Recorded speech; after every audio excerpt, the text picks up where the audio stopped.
Olá, bom dia! Espero que todos estejam muito bem. Uma sexta-feira, final de uma semana, né, de trabalho e caminhando aí para um descanso bem merecido. E isso é uma coisa muito boa. Estamos aqui para falar mais um pouco sobre esse tema tão pouco explorado, sobre o medo e sobre descortinar tudo aquilo que está na nossa alma, tanto de bom como de pernicioso, aquilo que nos dá alegria e aquilo que nos dá tristeza também. Nós vamos trabalhar durante esse tempo que nós estivermos juntos e eu espero que todos tenham um bom proveito e aprendam muito. É muito importante aprender sobre o comportamento de nossa alma. Quero pedir a vocês que se inscrevam no canal, deixem aí o seu joinha e, se for possível, compartilhem. Obrigada. Bem, como nós iniciamos esse trabalho falando sobre o medo, nós queremos dar uma continuidade e encerrar hoje, sexta-feira, com o que eu considero a pior armadilha que o medo nos apresenta. É uma armadilha mortal, é uma armadilha muito destruidora, porque ele age de uma forma letal para nós. Bem, como já sabemos, o medo se estabeleceu em nossa personalidade no momento que nós declaramos estou com medo, lá no início da criação. E a partir daí, ele foi se estabelecendo, ele foi se ajustando ao nosso dia a dia e passou a fazer parte da nossa vida. Tanto que eu não concordo muito, mas muitas pessoas dizem que o medo é muito necessário. O medo é importante. Eu, pessoalmente, não acho que o medo é necessário e nem é importante. O que é importante é nós termos prudência, cautela, sermos observadores em tudo aquilo que fazemos, isso sim, isso é necessário e é importante.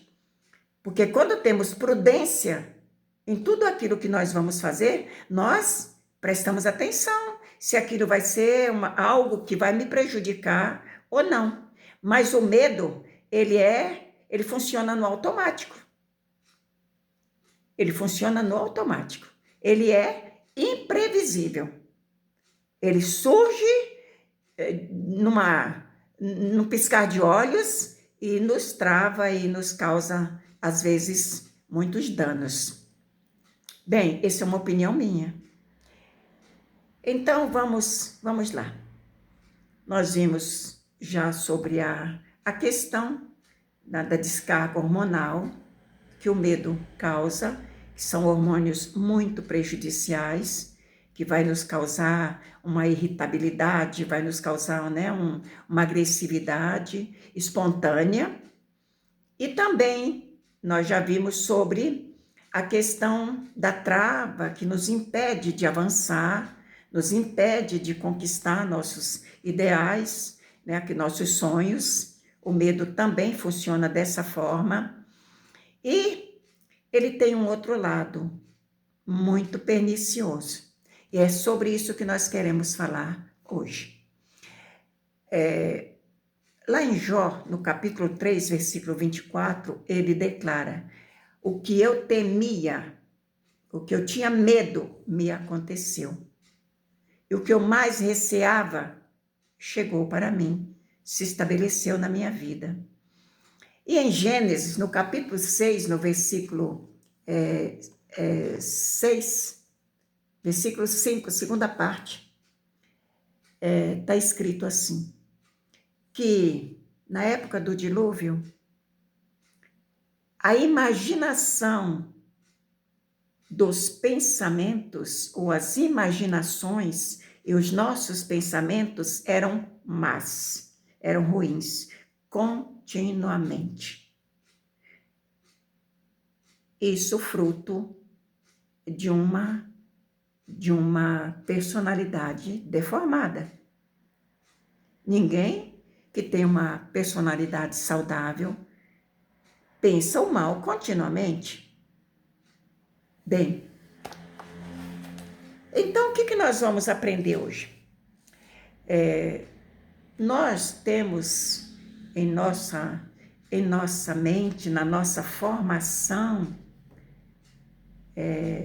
neural, na nossa formação mental, na nossa formação comportamental, no nosso cérebro, nós temos também uma faceta, nós temos uma capacidade a qual chamamos de criatividade.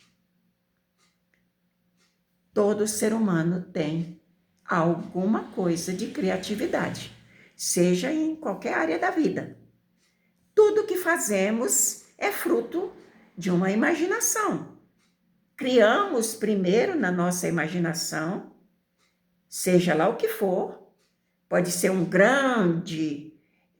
grande criação e pode ser uma pequena criação, como essa caneca. O formato, o desenho, tudo é fruto da nossa criatividade. E assim é por toda a humanidade, toda a vida. Todos nós criamos algo em nossa mente. E isso chamamos de imaginação. Até quando uma criança tem umas ideias, né, relevantes, dizendo, nossa, mas esse menino tem uma criatividade, né, às vezes até para fazer coisas meio mirabolantes. Bem, essa criatividade,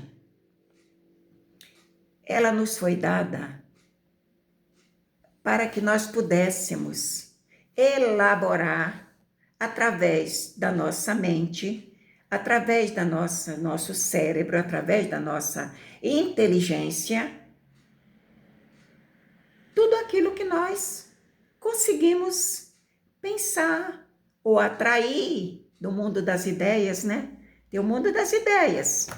E as ideias, elas transitam no mundo sensorial de uma forma esplêndida.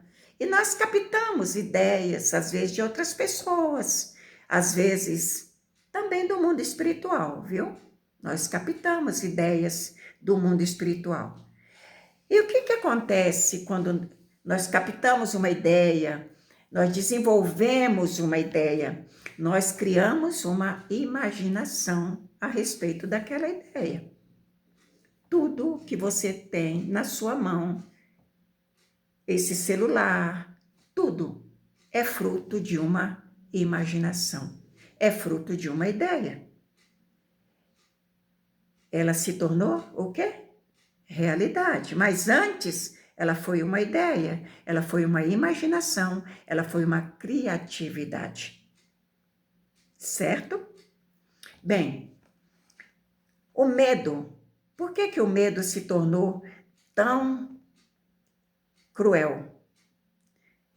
Porque vamos supor que você vá fazer uma viagem de final de semana e foi tudo muito maravilhoso. Lugar lindo, paradisíaco, tudo bom, alimentação, tudo excelente. Mas na volta aconteceu um incidente ou um acidente. Talvez até grave ou bem desagradável, que te causou um aborrecimento muito grande, te causou um choque, te causou perdas, né? Que nos levou a ter, assim, uma chateação muito grande. Aí você vence aquilo e tal e chega em casa.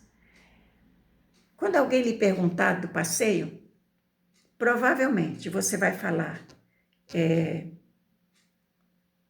uma ou duas vezes sobre tudo que foi bom. Ah, foi maravilhoso. Porém, você vai falar com muito mais ênfase daquele acontecimento desagradável. E isso é normal. Isso não é só eu, não é só você, é todo mundo. Então, nós enfatizamos aquela coisa que nos causou medo, chateação, aborrecimento. E é aí que mora o perigo. Porque aquela cena ruim, seja de uma circunstância, aquela cena ruim imaginária de um medo que lhe causou por ter visto alguma coisa ou por ter ouvido uma história muito ruim, um assalto, ou seja lá o que for, aquela cena de medo, aquela cena de pavor, toda vez que você repetir aquela cena, você criou uma imagem, você criou uma fantasia. Não importa se é fantasia ou se é verdadeira, você criou, você viu na sua mente aquela imagem, aquela cena imaginária ou verdadeira. E assim como você teve, ou nós tivemos, uma ideia fantástica, né? De fazer um avião, de fazer um navio, de fazer um computador, e nós trouxemos aquilo para a nossa realidade. Você foi amadurecendo aquela ideia, aquela imaginação, e você foi transformando aquilo numa realidade. As imagens cruéis, formadas pelo medo, pelos momentos de aborrecimento, quando nós sofremos uma agressividade, ou até algo que, né, feria a nossa dignidade, algo que nos envergonhou muito, algo que nos feriu, uma traição, uma rejeição, palavras muito duras que nós ouvimos em algum momento e que feriu o nosso orgulho, feriu a nossa sensibilidade. O que vai acontecer? O nosso sistema emocional, munido de todos aqueles hormônios que foram produzidos naquele momento da emoção ruim, do medo, tudo aquilo que foi produzido, ele vai criar uma fortaleza. E nós vamos acabar transformando em realidade aquela coisa ruim que nos aconteceu, muito especialmente na nossa infância. Uma professora que nos humilhou, um pai que nos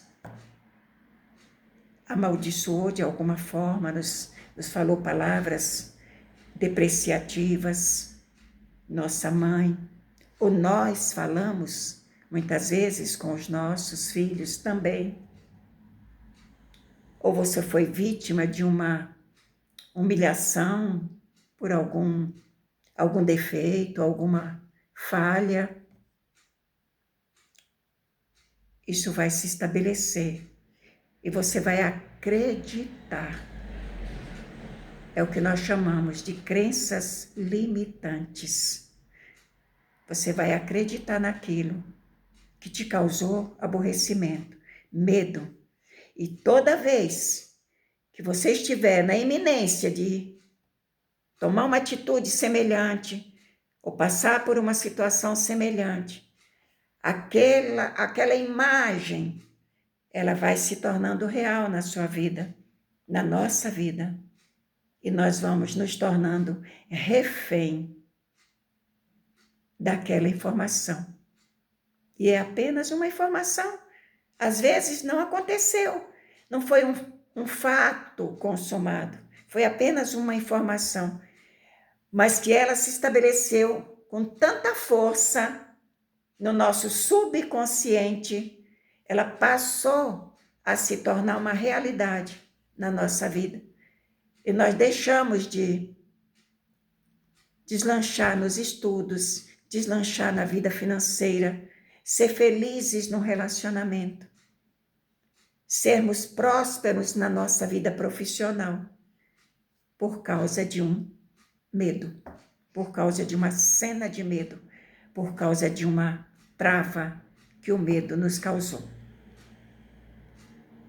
Entenderam? Nós vamos ficar por aqui. Um bom final de semana. E voltaremos segunda-feira, se Deus assim permitir. Até lá. Fiquem com Deus.